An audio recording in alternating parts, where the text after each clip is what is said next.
हिंदुस्तान के,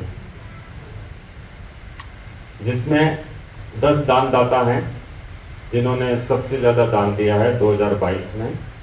जिसमें मुकेश अंबानी भी है, टाटा बिरला भी है, लेकिन सबसे ऊपर नाम है शिव नाडर का।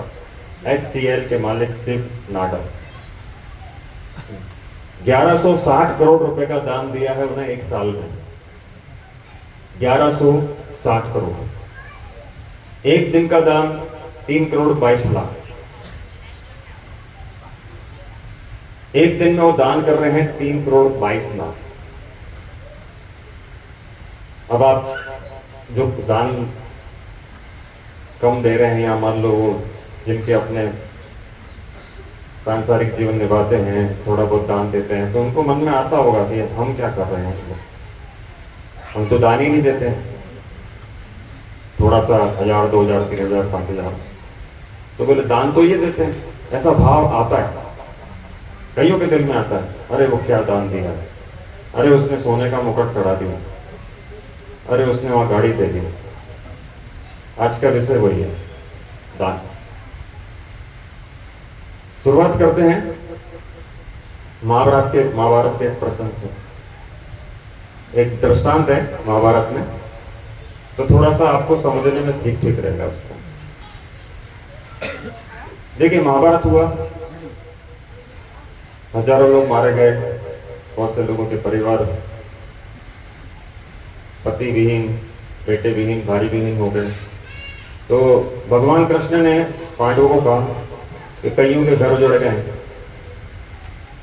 तो इनकी शांति के लिए महायज्ञ कराया जाए, जिससे उनको शांति मिले और उनके परिवार को शांति मिले। तो पांडव तैयार हो गए, इसमें क्या बुराई है बोले, पर ये तो बहुत अच्छी बात है। उनका हमारा मन भी दुखी था, राज्य भले ही आया लेकिन जो खोया, अर्जुन ने खुद ने अपना पुत्र अभिमन्यु खोया। ऐसे कईयों के सामने जो कृष्ण पितामह जैसे, इनके द्रोणाचार्य जैसे सब बोले योद्धा चले गए, वो खुश हुए, बोले करना चाहिए महाराज। तो भगवान कृष्ण ने कहा कि ऐसा महायज्ञ करो कि ऐसा कभी हुआ ही नहीं। बोले भगवान आप आज्ञा दीजिए, बस खाली ऐसा यज्ञ करेंगे और ऐसी दक्षिणा देंगे जो आज तक कभी हुई ही नहीं। ऐसा दान देंगे हम, मुंह मांगा दान। जिसको जो चाहिए वो ले जाओ, जमीन चाहिए जमीन ले जाओ, जायदाद चाहिए जायदाद ले जाओ, गाड़ी चाहिए रथ चाहिए, सोना चांदी कुछ भी ले जाओ, बोले मुंह मांगा दान। यज्ञ तैयारी की गई, सब संतों को, सब भक्तों को, गांव वालों को, शहर वालों को, पंडितों को, पुजारियों को, ब्राह्मणों को, सबको बुलाया गया और महायज्ञ किया गया। और उसके बाद जिसने जो मांगा, सोने चांदी हीरे जवाहरात, जमीन जायदाद, रथ, कुछ भी मांगा सब दिया। और बहुत अच्छे तरीके से वो महायज्ञ संपन्न हो गया। और देखिए, अपन जब लोग शादी, आपके घरों में जब शादी होती है, कोई फंक्शन होता है, उसके बाद अपन बैठते हैं, आप लोग बैठते होंगे, भाई कैसे क्या हुआ, बोले अच्छा हुआ बुरा हुआ। हम लोग भी बैठते हैं, प्रोग्राम होता है तो भाई कैसे क्या हुआ। ऐसे वो लोग बैठे, पांडव बैठे हुए थे, भगवान कृष्ण बैठे हुए थे, बातचीत चल रही थी, पर वो काम तो बहुत अच्छा हो गया। हाँ बोले अच्छा हो गया बोले। अब अर्जुन ने कहा कि भगवान मुझे लगता है ऐसा महायज्ञ न कभी किसी ने किया है, न कोई कर पाएगा। इतना दान, इतना पुण्य हमने किया है, शायद ही हमने कभी सुना है कि इतना दान किसी ने किया, इतना पुण्य किसी ने किया। तो दूसरे जो थे, युधिष्ठिर, भीम, नकुल से थे, वो भी बोले हाँ महाराज, ऐसा तो हमने कभी नहीं सुना। और सब आपस में बात कर रहे हैं, ऐसा यज्ञ ना किसी ने किया, ना कोई कर पाएगा, इतना दान, इतना पुण्य, और फिर भगवान साथ हमारे साथ थे, तो ऐसा तो दान कोई कर ही नहीं सकता। अब वो बता, पांचों आपस में बातें कर रहे हैं, अचानक उनका ध्यान गया कि भगवान तो कहीं और देख रहे हैं। उनको था कि शायद भगवान हमारी तारीफ कर रहे हैं। तो उन्होंने कहा था कि भगवान कृष्ण कहाँ देख रहे हैं, हम तो बात कर रहे हैं और ये तो ध्यान ही नहीं दे रहे हैं, इनके कहे अनुसार तो सब हुआ है। उन्होंने जैसा कहा वैसा कहा। इन्होंने देखा भगवान कृष्ण दूर देख रहे हैं, जहाँ पे हवन किया गया था। हवन की अग्नि थोड़ी सी प्रज्वलित थी और भगवत वगैरह हो गई थी, और वहां उसको ऐसे ध्यान से देख रहे हैं। हवन कुंड बहुत दूर था। तो उन्होंने कहा भगवान क्या बात है, आप क्या देख रहे हो, आपका हमारी बातों पर ध्यान ही नहीं है। तो उन्होंने इशारा किया कि जो हवन कुंड है वहां पे देखिए। तो पांचों पांडवों की दृष्टि वहां पे गई। उन्होंने देखा कोई चीज चल रही है ऐसे करके। तो भगवान ये क्या है, बोले सब चलते हैं। वहां लोग गए हवन कुंड के पास। हवन कुंड में देखा कि एक नेवला गुलाटियां खा रहा है उस राख के अंदर। सबको बड़ा अच्छा हुआ कि नेवला उस राख के अंदर गुलाटियां खा रहा है, ये क्या हुआ। अब चूंकि पहले संतों महात्मा को ये शक्ति प्राप्त है कि वो उससे बात कर सकते थे, तो उन्होंने कहा प्रभु ये क्या है, ये कौन है, प्राणी है, मनुष्य है, सिद्ध है, कौन है, और ये क्यों इसमें भगवती में गुलाटियां खा रहे हैं, मतलब जो हवन की राख थी। बोले चलो पूछते हैं। तो उन्होंने पूछा उससे भाई क्या बात है और आप कौन हैं, और इसमें हवन की इस कुंड के अंदर क्यों अपने आप को गुलाटियां खा के हवन की राख के अंदर अपनी राख को, हवन की राख को अपने शरीर पे लपेट रहे हैं। तो बोले प्रभु मैंने सुना है कि यहाँ बहुत बड़ा हवन हुआ था, यज्ञ हुआ था, महायज्ञ हुआ था यहाँ पे। हाँ बोले हुआ है, अभी समाप्त हुआ है। तो बोले प्रभु मेरा, उन्होंने ध्यान से देखा तो उस नेवले का आधा शरीर सोने का था। जब राख थोड़ी सी हटी ना तो आधा शरीर सोने का था, आधा मांस का था। तो एकदम चौंके सर कि ये कैसा प्राणी है।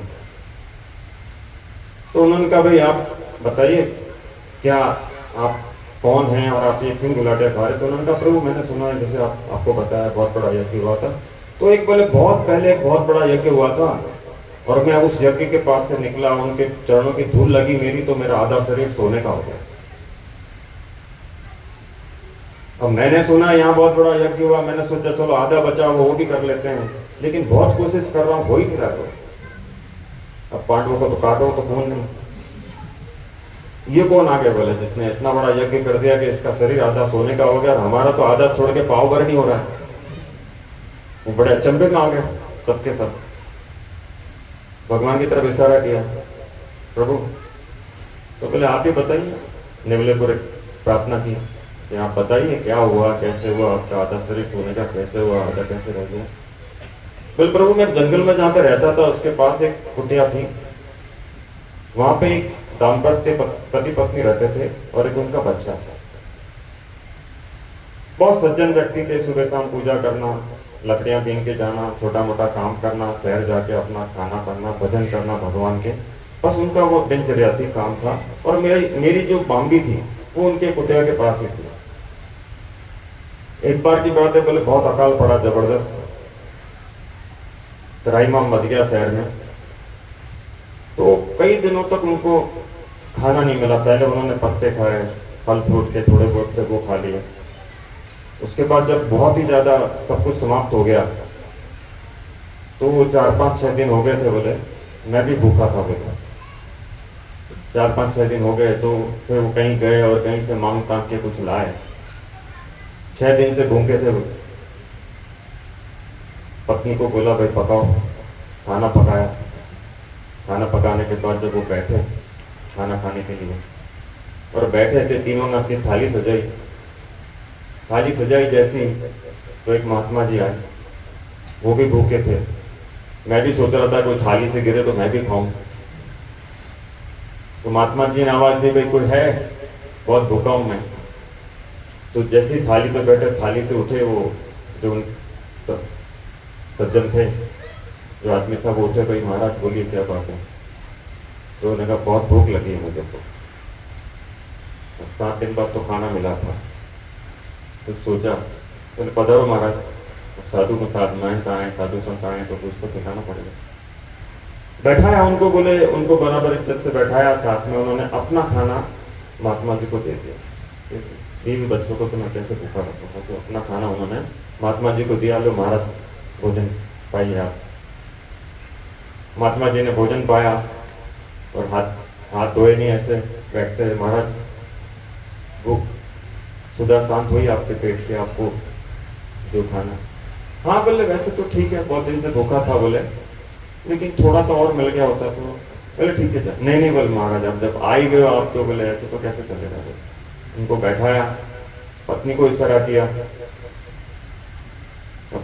पतिव्रता पत्नी महात्मा जी पति की आज्ञा अपना खाना भी उनको दे दिया। खाना खिलाया, महात्मा जी ने थोड़ा खाया, यहाँ ठीक है। और फिर थोड़े उठने जैसे हुए, बोले महाराज जी कुछ कमी हो तो बोलिए ना। नहीं, बोले ठीक है, 2-4 दिन का तो हो गया। अब बोले थोड़ा और मिल गया होता तो 2-4 दिन और नहीं खाता तो चलता।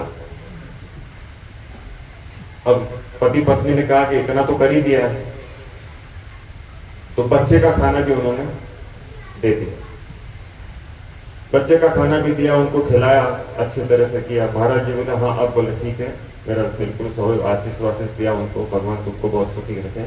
मैं पूरी तरह से मेरी सुधा शांत हो गई है, और आशीष वाशीष दिया, और वहां से वो महात्मा जी चले गए। अब 7 दिन की भूख, पति पत्नी तो जवान थे, बच्चे से सहन नहीं हुआ। बच्चा भूख के मारे तड़पने लगा। बच्चा भूख के मारे तड़पने लगा। मां ने उसको गोदी में लिया, सर पे हाथ घुमाया। बच्चा तो बच्चा था। मां समझ गई इलाज तो था नहीं कुछ। इलाज रोटी थी, रोटी मिली थी 7 दिन बाद। मां सहलाने लगी, पति की तरफ कातर निगाहों से देखा। पति क्या करे?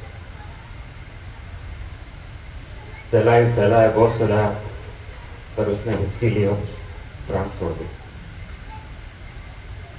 मां के आंसू वहीं रुक गए। बेटे ने उनकी गोद में प्राण छोड़ दी। इससे बड़ा दुख क्या? आंख के आंसू ही सूख गए। कुछ सूझा नहीं, आंख बंद की, सीने पे हाथ रखा, भगवान को याद किया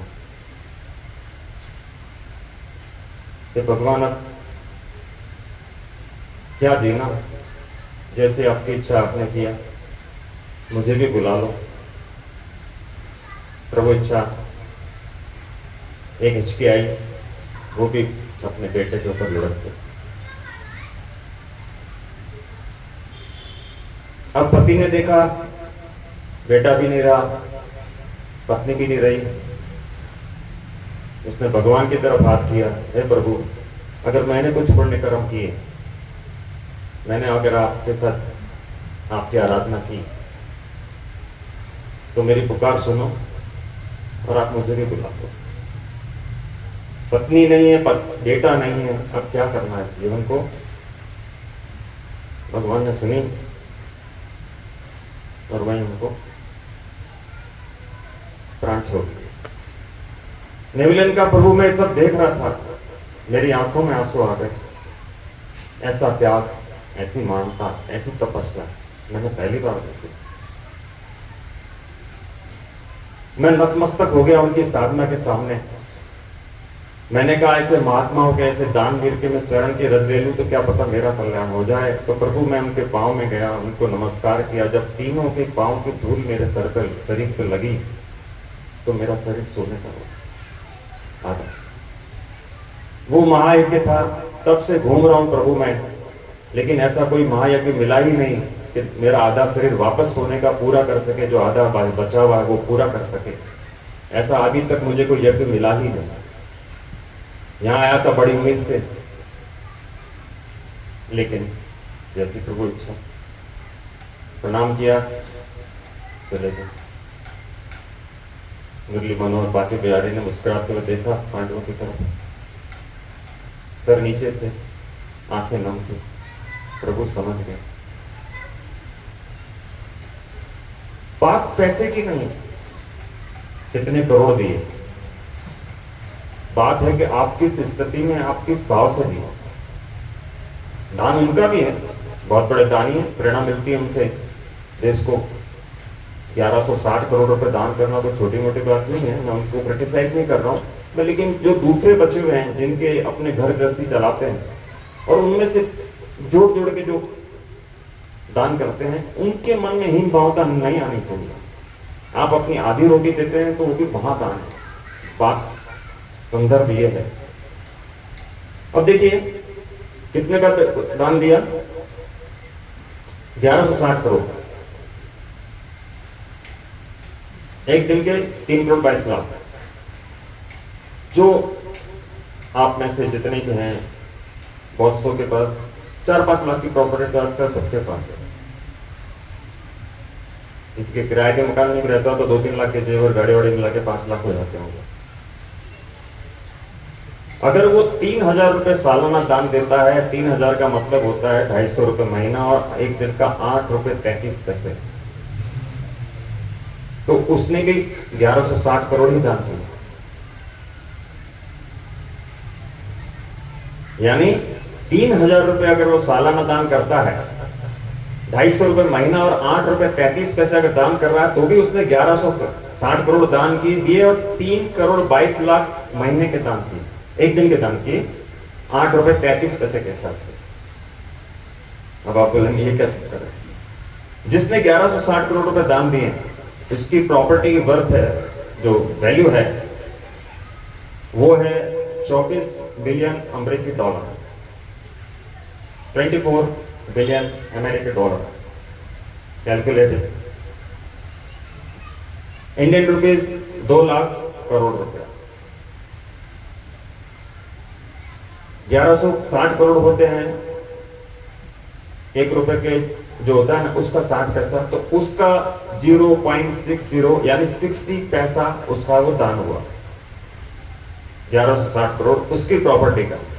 जिसके पास 5 लाख रुपए का है प्रॉपर्टी, अगर वो 3,000 रुपए देता है तो उसका भी 0.60 दान हुआ, जस्ट इक्वल, बराबर। 3,000, 250 रुपए महीना, 8 रुपए 33 पैसे पर डे। 2 लाख करोड़ की प्रॉपर्टी, 1160 करोड़ रुपए, 3 करोड़ 22 लाख रुपए, जस्ट इक्वल, बराबर। इसलिए कभी भी अपने आप को हीन मत समझो। आपका दान, और उसके बाद अगर जिन लोगों ने 2.5 8 रुपए 33 पैसे दान दिए और आके मंदिर में सेवा कर दी डबल, उससे बड़े दान नहीं। क्योंकि दान 3 प्रकार के होते हैं।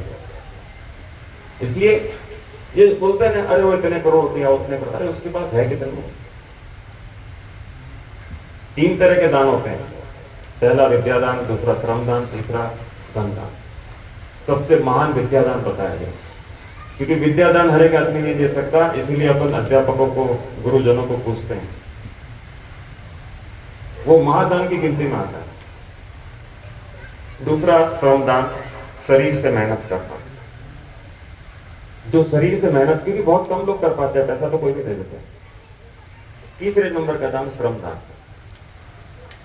अब आपने 8 रुपए 33 पैसे भी दे दिया और श्रमदान भी किया, तो आपने डबल कर दिया।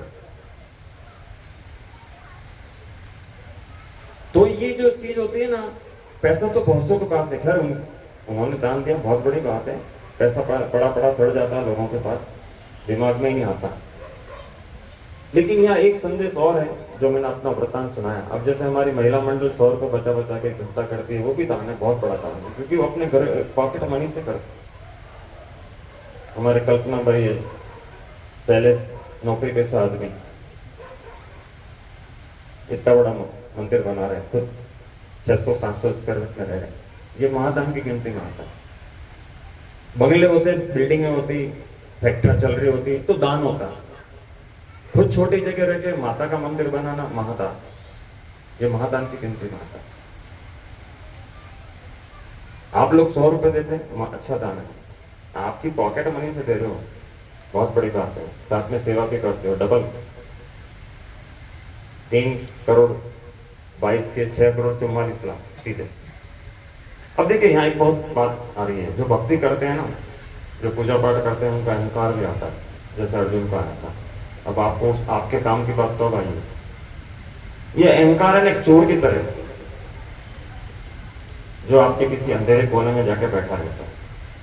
जैसे चोर होते हैं ना, इंतजार करते हैं घर का मालिक कब जाए, कब डाका मारे। घर का मालिक गया, ताला तोड़ा, डाका मारा, प्रॉपर्टी साफ। अहंकार भी एक चोर है, जो आपके अंधेरे कोने में बैठा रहता है, इंतजार करता है कि आपके शरीर का मालिक कब जाए। आपके शरीर का मालिक, अपने शरीर का मालिक कौन है? भगवान। जब हम भक्ति करते हैं, काम करते हैं, पूजा करते हैं, दान करते हैं।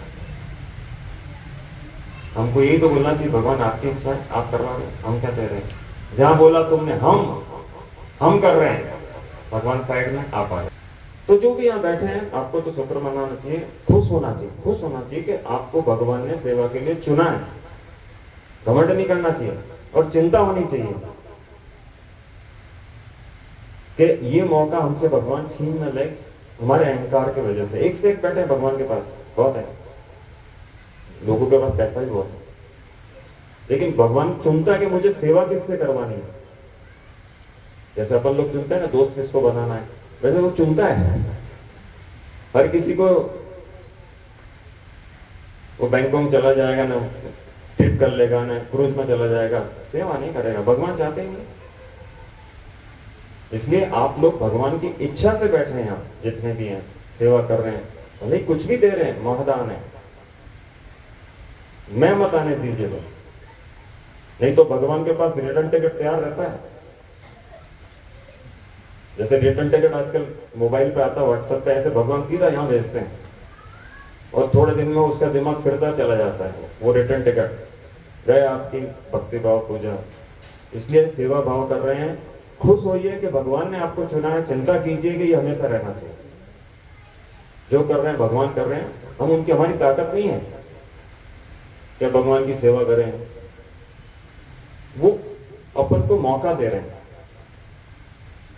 इसलिए अपन लोग ये सब कर रहे हैं, उनकी पूजा कर रहे हैं, अर्चना कर रहे हैं, थोड़ा काम काज कर रहे हैं, बैठ के भक्ति कर रहे हैं, प्रसाद दे रहे हैं, जो कुछ कर रहे हैं उनकी इच्छा से है, उनकी कृपा है हम पे।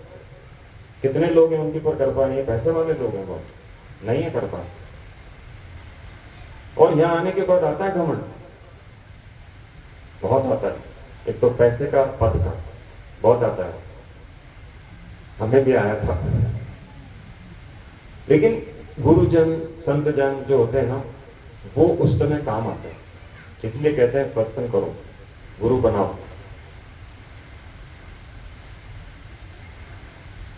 जब आए थे 88 में, 5 साल रहे यहाँ पे, बता देते हैं गुरु जी कैसे बचाते हैं, बहु बता देते हैं। कम अनुभव था, 5 साल रहे। गुरु जी तो कटक के आश्रम में बिजी थे, 2 बार आए थे खाली, तो बड़ा अव्यवस्थित था। जो पुराने लोग जानते होंगे यहाँ कितने झगड़े होते थे, 25 किराएदार थे यहाँ पे। तो गुरु जी ने बैठाया तो चले गए, कृपा थी उनके आदेश से, कुछ मार्ट होगा ये वो किया जो भी, और गाड़ी लाइन पे लाई, संगठन बनाया, काम किया। 92 92 की बात पे गुरु जी आने वाले थे, जमात आई थी। मैं भी खुश था, बताऊंगा ये किया वो किया, ये क्या वो क्या, मैंने ये किया वो किया, मैंने आए गुरु जी, सब संत लोग आए, 400-500 संत थे, उनकी व्यवस्था वगैरह की, खाना वाना खिलाया, उनको विदाई वगैरह की, और उसके बाद अच्छा कार्यक्रम हुआ। गए वो, मैंने कहा बाबा जी को बताऊंगा। बैठे एक दिन, बाबा जी मैंने ये किया, वो इसको ठीक किया, इसको ठीक किया, ये किया, इधर काम किया, समाधि पर टाइल लगाई ना। 15-20 मिनट बोला, कोई बोले ही नहीं। क्या बन गया, इतनी मेहनत की और चलो, मैंने कहा कोई बात नहीं, ध्यान में नहीं होगा, इतना काम काज में बिजी हैं, ध्यान नहीं दिया होगा, कल बुलाएंगे, शायद बोलेंगे कुछ अच्छा किया, पीठ थपथपाएंगे मेरी कि तूने अच्छा किया, तूने अच्छा। ठीक है साहब, सेकंड दूसरे दिन आया, जाना था उनको शाम को या दूसरे दिन सुबह जाना था मेरे को बुलाया, मैं खुश हो गया। मैंने कहा आज तो शाबाशी नहीं बना दी।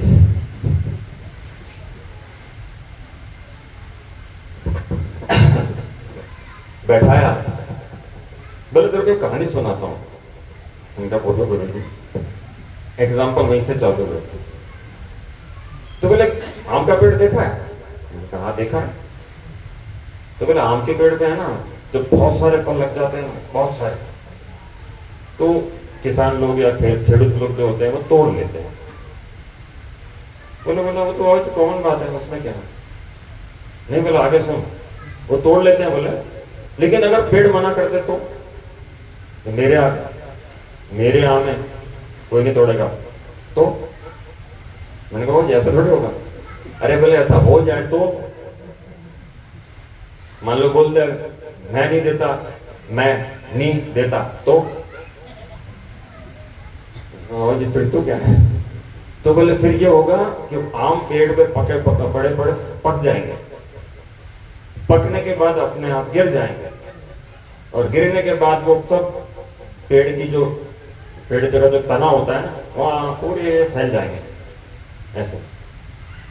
उसके बाद वो आम सड़ जाएंगे, वो सड़ने के बाद उसमें कीड़े पड़ जाएंगे, और कीड़े पड़ने के बाद उस पेड़ को सड़ा देंगे, उस पेड़ के पास कोई भी नहीं आएगा, क्योंकि उस आम ने अपनी चीज को दूसरे को देने को मना कर दिया। मैं को और आ गया समझ आ गया समझ। बोलो गुरुदेव भगवान। तो वैसी बात है, गुरुजन गुरु बात, बस उसके बाद समझ में आया, फिर कभी मैं नहीं निकली, बस वो बाबा। तो ऐसे गुरु लोग हमको संभाल लेते हैं। बाकी जिसकी निकली रिटर्न टिकट हाथ में गुरुजी ने पकड़ा दिया। तो आप संत इसीलिए कहते हैं संतों की संगत करो, गुरु बनाओ, उनके वचन सुनो, क्योंकि कोई भी ऐसा इंसान नहीं जिसमें अहंकार नहीं आएगा, उसको दबाना पड़ता है, साइड में रखना पड़ता है, मार होके रहेगा। हर इंसान में सब बुराइयां रहेगी, पूजा पाठ ये जो होता है, दान पुण्य सत्संग, या उसको दबा के रखते हैं, मरता कुछ भी नहीं है। सब पांचों जो इंद्रियां हैं, 6 इंद्रियां हैं, छठे सब के सब रहते हैं हमारे। इसलिए इस सत्संग बहुत जरूरी होते हैं। गुरु की आज्ञा सुनना, खाली सुनना ही बहुत होता है, उनके इशारे होते हैं, डांटते नहीं है, इशारे होते हैं। इसलिए आप लोग सबको ध्यान रखिए, मैं नहीं वो, जिससे आप और कर सकें और कर सकें। बस आज के लिए इतना, समाप्त करते हैं।